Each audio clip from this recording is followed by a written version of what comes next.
पटली तर ठेवाने सोडून द्या. नाव आहे त्यांचे पुरुषोत्तम, नावाप्रमाणेच ते आहे उत्तम.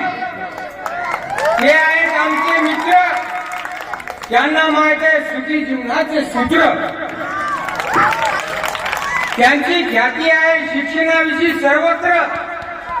ते खूप आहे विद्यार्थी प्रिय, म्हणूनच आहेत आपल्या कामात सक्रिय.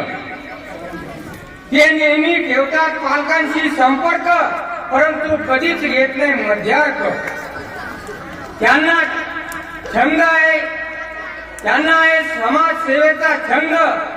गोरगरिबासाठी त्यांचा दरवाजा कधीच नाही बंद. त्यांना आहे पुस्तकांचा कविता करण्याचा छंद. मुखात आहे त्यांच्या सदा हरे गोविंद. त्यांना आहे सोयीची जुळवण्याचा गंध, म्हणूनच त्यांचे समाजात आहे चांगले संबंध. अशी ही आहे गुणवान व्यक्ती, त्यांना मात्र आवडते ज्ञानरूपी नुक्ती. अशी आहे ही मूर्ती लहान, पण कीर्ती आहे महान. तुम्ही करू नका कधी त्यांचा अवमान, त्यांना द्यावा नेहमी सन्मान. असे हे व्यक्तिमत्व आहे हसतमुख, मुलांची भागवतात ज्ञान रूपाने तहानभूक.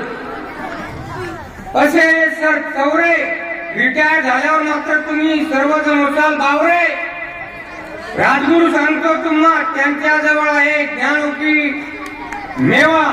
हा मूलमंत्र ध्यानी ठेवा, करू नका तुम्ही त्यांचा कधीच ठेवा, करू नका तुम्ही त्यांचा कधीच ठेवा.